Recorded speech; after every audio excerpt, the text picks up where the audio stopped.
Good Good. morning. Hi, this is Karen Greer with Secure Content Technologies, and I am here with two of my most favorite people, Greg with Sophos and Sam, and I'll let you two introduce yourselves as well.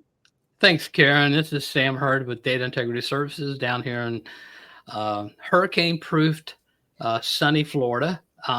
Excited to be part of this with Karen, who's a great friend of mine, as well as a top-notch professional IT consulting group. And it's our great pleasure to bring in Greg from Sophos to talk a little bit about the MDR platform. Greg? Yeah, thanks, Sam. Thanks, Karen. Greg Rosenberg, Senior Director for our MDR desk. So I run a global team of technical professionals that talk about MDR, managed services, and incident response. So happy to be here. Excited. Well, thank you, Greg. I'm going to jump right in and ask you a question that a lot of my clients ask me, and that is, how does Sophos's approach to proactive threat hunting work in real time? And what advantages does it offer over your competitors? Yeah, absolutely. So this is near and dear to my heart because, number one, a lot of vendors really muddy the water about what threat hunting even means. There's cases, right? Can you take data from sources like endpoints and firewalls and give something to an analyst to investigate? And then there's threat hunting, which really is leveraging a team of advanced professionals that take a number of hypotheses. So one common approach to threat hunting that Sophos leverages with this team is we look at active exploitation of a number of vulnerabilities that are out there. So you really have to be embedded within the intelligence community. We leverage even common tactics and tools and techniques from adversaries, even things like nation state actors that are out there. Again, that's not just going to bubble up in your SIM or an endpoint tool by itself, but to have a data lake that pulls in sources from a variety of security products, a platform, and be extensible and have a lot of specialization with people with special skills allows us to actually threat hunt. A lot of what you see from other providers isn't actually threat hunting. It's just bubbling up alerts that are just kind of sitting there from your endpoint or your firewall, which may or may not even be properly configured. So when we think of threat hunting, we think of an advanced practice with special skills, taking a number of hypotheses and really looking amongst all the tools to find evidence of those adversaries as well. So that's how I think about it. You know, that brings up a cool question here is a lot of our upper SMB clients, enterprise clients, already have a lot of existing solutions, cybersecurity solutions, a different firewall or a different endpoint or some type of a different email scanning engine. But how does Sophos pull all of this data together to come back with a response to a potential threat? The short answer is that it's a data lake that's really advanced. The bigger answer is a really sophisticated backend platform. I'm going to say something that shocks a lot of people. You don't have to buy all Sophos stuff to be effective at finding threats. It's choosing the right platform, I think, that's really imperative. So a lot of people don't realize this, but Sophos can ingest data from a lot of third-party sources, whether it be... Now that's cool because that means you don't have to rip and replace certain... That's right. No, it's crazy. Like a lot of vendors will go to a customer who's looking for managed services, maybe because they're short of staff or they have compliance challenges, and they say, oh, you've got this email solution? We don't take it. Rip and replace. That's crazy, right? Like someone's made an investment in those tools.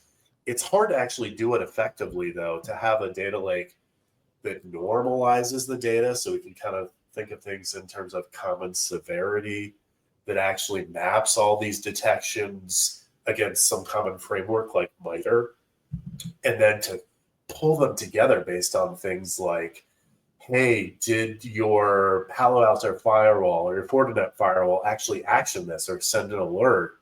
And then look at where it's coming from and pull it all together across not just your firewall, but your identity, against your workspace solutions like Microsoft or Google Workspace, and then look at your endpoints and servers. To be able to pull that information together is really hard. And it's not a SIM that does it, but there's a lot of back-end resources to pull that all together so everyone has a cohesive view and doesn't just view them in a silo. That's really hard, but it's what makes it so powerful to have a platform like this. Awesome. So one of the other big issues that I'm seeing, you guys, is how Sophos integrations can really impact in a good way companies' cyber insurance posture and the coverage and all the things that go along with it, which are a challenge, right? It's hard to sort through all that, but Sophos actually makes it easier for these customers. They do. And, you know, I've unfortunately or fortunately read through a lot of insurance applications for cyber liability policies. Yes. And I'm sure you two have as well. Yeah. You'll see a couple of things that are on there, right? They'll actually ask you, are you adhering to relevant compliance standards? So if you process payment cards, do you adhere to PCI DSS?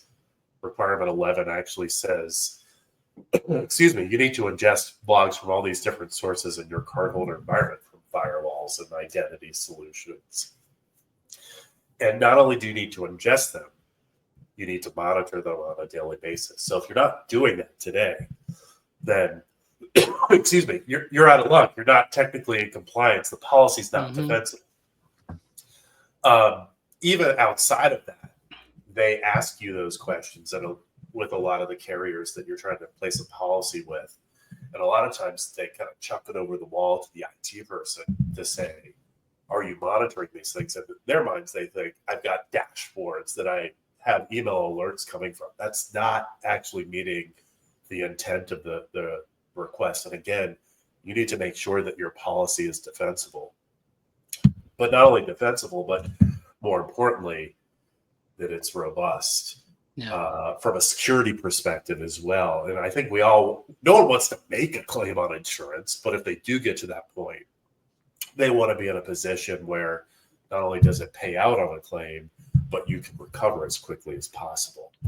And that brings up, isn't there, I love the fact that there is a breach warranty policy that Sophos has. Can you expound upon that? Yeah, so the way I think about the breach warranty is that you're kind of maintaining your environment in a healthy state, right? You've got agents on every device. We're saying we have so much confidence in our service that we will protect you up to $1 million for things like ransomware payout. The carriers love this as well, right? Because they know that the service has efficacy, right? And they also know that if something were to really happen, that someone's standing behind and helping to make the payout on the claim. So they provide a lot of benefits in many cases to those customers that choose to have MDR because of those two factors. So it really kind of is an entire risk management strategy that the carriers can get behind and help you get benefits. In many cases, like the premiums and the coverage limits probably pays for itself in many situations because it's just more proof that the risk mitigation you're taking with this, someone stands behind it and they actually see the value. Excellent. Well, this has been awesome. Very quick hitting interview with Greg and Karen. Karen, thank you so much. Greg, awesome job. Karen? Thank you guys very much. And to all of you out there watching, look forward to more of these. Sam and I will be teaming up and we'll be doing separate ones as well. And hopefully we'll bring Greg back into the mix here shortly as well. Yes, exactly. Thank you so much again for everybody. Have a great day. Greg, thank you so much for your time. My pleasure. Bye, everyone. All right. Thanks, Karen. Bye.